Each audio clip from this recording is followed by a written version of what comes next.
Chapter 23 of Galactic Patrol by E. Smith. Chapter 23. While servicing and checking over the speedster required only a couple of hours, Kinnison did not leave Earth for almost 2 days. He had requisitioned much special equipment, the construction of one item of which, a suit of armor such as had never been seen upon Earth before, caused almost all of the delay. When it was ready, the greatly interested port admiral accompanied the young Lensmen out to the steel-lined, sand-filled concrete dugout, in which the suit had already been mounted upon a remote-controlled dummy. 50 feet from that dummy there was a heavy, water-cooled machine rifle, with its armored crew standing by. As the two approached, the crew leaped to attention. "As you were," Haines instructed. "You checked those cartridges against those I brought in from Aldebaran 1?" asked Kinnison of the officer in charge, as, accompanied by the port admiral, he crouched down behind the shields of the control panel. "Yes, sir. These are 25% over, as you specified." "QX, commence firing." Then, as the weapon clamoured out its stuttering, barking roar, Kinnison made the dummy stoop, turn, bend, twist, and dodge, so as to bring its every plate, joint, and member into the hail of steel. The uproar stopped. 1,000 rounds, sir," the officer reported. "No holes, no dents, not a scratch or a scar," Kinnison reported, after a minute examination, and got into the thing. "Now, give me 2,000 rounds, unless I tell you to stop. Shoot!" Again the machine rifle burst into its ear-shattering song of hate, and strong as Kinnison was, and powerfully braced by the blast of his drivers, he could not stand against the awful force of those bullets. Over he went, backward, and the firing ceased. "Keep it up," he snapped. "Think they're going to quit shooting at me because I fall down?" "But you had 1,900, protested the officer. "Keep on pecking until you run out of ammunition or until I tell you to stop," ordered Kinnison. "I've got to learn how to handle this thing under fire." The storm of metal again began to crash against the reverberating shell of steel.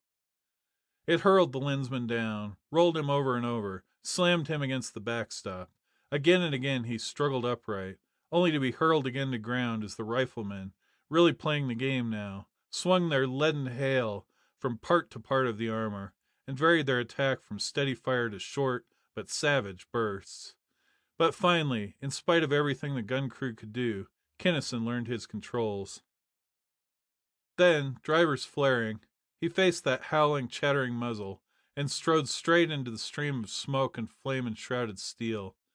Now the air was literally full of metal. Bullets and fragments of bullets whined and shrieked in mad abandon as they ricocheted off that armor in all directions. Sand and bits of concrete flew hither and yon, filling the atmosphere of the dugout. The rifle yammered at maximum, with its sweating crew laboring mightily to keep its voracious maw full fed. But in spite of everything, Kinnison held his line and advanced. He was a bare 10 feet from that raving, steel-vomiting muzzle when the firing again ceased. 20,000, sir," the officer reported crisply. "We have to change barrels before we can give you any more." "That's enough," snapped Haines. "Come out of there." Out Kinnison came. He removed heavy earplugs, swallowed 4 times, blinked and grimaced. Finally he spoke. "It works perfectly, sir, except for the noise. It's a good thing I've got a lens. Even though I was wearing plugs, I won't be able to hear a sound for 3 days."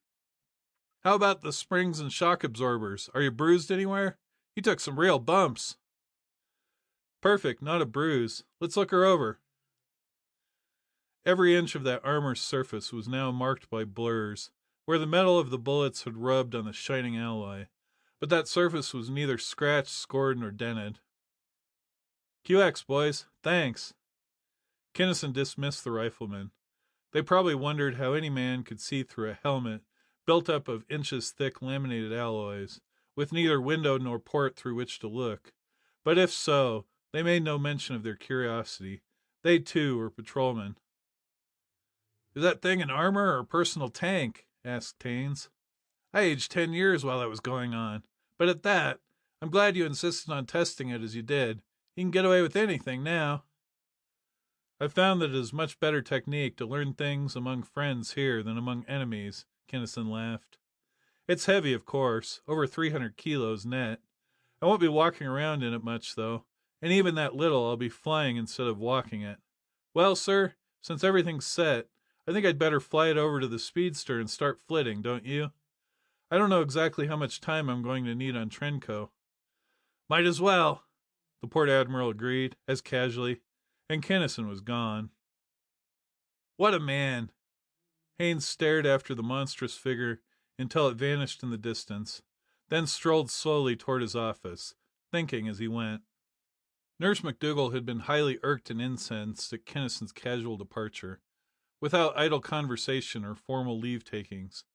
Not so Haines. That seasoned campaigner knew that Grey Lensmen, particularly young Grey Lensmen, were prone to get that way. He knew, in a way she never would, and never could know, that Kinnison was no longer of Earth. He was now only of the galaxy, not of any one tiny dust grain of it. He was of the patrol. He was the patrol, and he was taking his new responsibilities very seriously indeed. In his fierce zeal to drive his campaign through to a successful end, he would use man or woman, singly or in groups, ships, even Prime Base itself, exactly as he had used them, as pawns, as mere tools, as means to an end. And having used them, he would leave them as unconcernedly and as unceremoniously as he would drop pliers and spanner, and with no realization that he had violated any of the nicer amenities of life as it is lived. And as he strolled along in thought, the port admiral smiled quietly to himself. He knew, as Kinnison would learn in time, that the universe was vast, that time was long, and that the scheme of things, comprising the whole of eternity and the cosmic all, was a something incomprehensibly immense indeed. With which cryptic thought, the space-hardened veteran sat down at his desk and resumed his interrupted labors. But Kinnison had not yet attained Haines' philosophic viewpoint, any more than he had his age, and to him the trip to Trenco seemed positively interminable. Eager as he was to put his plan of campaign to the test, he found that mental urgings, or even audible invectives, would not make the speedster go any faster than the already incomprehensible top speed of her driver's maximum blast. Nor did pacing up and down the little control room seem to help very much. Physical exercise he had to perform, but it did not satisfy him. Mental exercise was impossible. He could think of nothing except Helmuth's base. Eventually, however, he approached Trenco and located without difficulty the patrol spaceport. Fortunately, it was then at about 11 o'clock, so that he did not have to wait long to land. He drove downward inert, sending a thought ahead of him. Lensman of Trenco Spaceport, Trogonsky or his relief. Lensman Kinnison of Sol 3, asking permission to land. It is Trogonsky, came back the thought. Welcome, Kinnison. You are on the correct line. You have, then, perfected an apparatus to see truly in this distorting medium? I didn't perfect it. It was given to me. The landing bars lashed out, seized the speedster, and eased her down into the lock. And as soon as she had been disinfected, Kinnison went into consultation with Trogonsky. The Regellian was a highly important factor in the Tellurian's scheme, and since he was also a Lensman, he was to be trusted implicitly. Therefore, Kinnison told him briefly what occurred, and what he had it in mind to do, concluding, So you see, I need about 50 kilograms of thionite, not 50 milligrams or even grams, but 50 kilograms, and since there probably isn't that much of the stuff loose in the whole galaxy, I came over here to ask you to make it for me. Just like that, calmly asking a Lensman, whose sworn duty it was to kill any being even attempting to gather a single Draconian plant, to make for him more of the prohibited drug than was ordinarily processed throughout the galaxy during a Solarian month. It would be just such an errand were one to walk into the Treasury Department in Washington and inform the chief of the Narcotics Bureau, quite nonchalantly, that he dropped in to pick up 10 tons of heroin. But Trogonsky did not flinch or question. He was not even surprised. This was a Grey Lensman, and his plan would work. That should not be too difficult, Trogonsky replied, after a moment's study. We have several thionite processing units, confiscated from Zwilnik's ships, and not yet picked up by headquarters. And all of us are, of course, quite familiar with the technique of extracting and purifying the drug. He issued orders, and shortly Trenco Spaceport presented the astounding spectacle of a full crew of the Galactic Patrol, devoting its every energy to the wholehearted breaking of the one law it was supposed, most rigidly and without fear or favor, to enforce. It was a little after noon, the calmest hour of Trenco's day. The wind had died to nothing, which on that planet meant that a strong man could stand against it, could even, if he were agile as well as strong, walk about in it. Therefore, Kinnison donned his light armor, and was soon busily harvesting the purple-leaved plants, which, he had been informed, were the richest sources of thionite. He had been working for only a few minutes when one of the natives came crawling up to him, and, after ascertaining that his hard steel armor was not good to eat, drew off and observed him intently. Here was another opportunity for practice, and in a flash the Lensman availed himself of it. Having practiced for hours upon the minds of various earthly animals, he entered this mind easily enough, finding that the Draconian flat was considerably more intelligent than a dog, so much so, in fact, that the race had already developed a fairly comprehensive language. Therefore, it did not take long for the Lensman to learn to use his subject's peculiar limbs and other members, and soon the flat was working like a Trojan, and since he was ideally adapted for his wildly raging Draconian environment, he actually accomplished more than all the rest of the force combined. "It's a dirty trick I'm playing on you, fellow," Kinnison told his helper after a while. "Come on into the receiving room, and I'll see if I can square it with you." Since food was the only logical tender, Kinnison brought out from his speedster a small can of salmon, a package of cheese, a bar of chocolate, a few lumps of sugar, and a potato, offering them to the Draconian in order. The salmon and the cheese were both highly acceptable fare. The morsel of chocolate was a delightfully surprising delicacy. The lump of sugar, however, was what really rang the bell. Kinnison's own mind felt the shock of pure ecstasy as that wonderful substance dissolved in the Trenco's mouth. He also ate the potato, of course. Any Draconian animal will, at any time, eat anything containing carbon, even lime rock, gasoline, or truck grease. But it was merely food, nothing to rave about. Knowing now what to do, Kinnison led his assistant out into the howling, shrieking gale, and released him from control, throwing a lump of sugar upwind as he did so. The Trenco seized it in the air, ate it, and went into a very hysteria of joy. "More! More!" he insisted, attempting to climb up the Lensman's armored leg. "You must work for more of it, if you want it," Kinnison explained. "Break off these plants here and carry them over into that empty thing over there, and you get more." This was an entirely new idea to the native, but after Kinnison had taken hold of his mind and had shown him how to do consciously that which he had been doing unconsciously for an hour, he worked willingly enough. In fact, before it started to rain, therefore putting an end to the labor of the day, there were a dozen of them toiling at the harvest, and the crop was coming in as fast as the entire crew of Rigelians could process it. And even after the spaceport was sealed, they crowded up, paying no attention to the rain, bringing in their small loads of leaves, and plaintively asking admittance.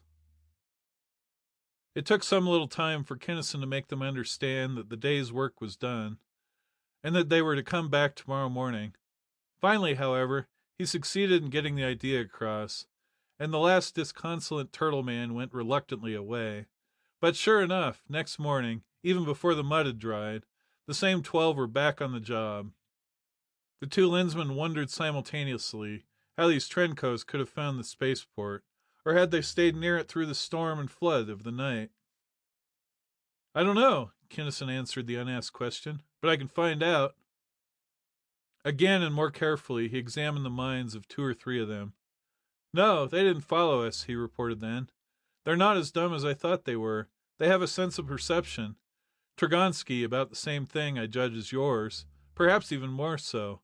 I wonder, why couldn't they be trained into mighty efficient police assistants on this planet?" "The way you handle them, yes. I can converse with them a little, of course, but they have never before shown any willingness to cooperate with us." "You never fed them sugar," Kinnison laughed. You have sugar, of course, or do you? I was forgetting that many races do not use it at all. We Regellians are one of those races. Starch is so much tastier and so much better adapted to our body chemistry that sugar is only used as a chemical. We can, however, obtain it easily enough.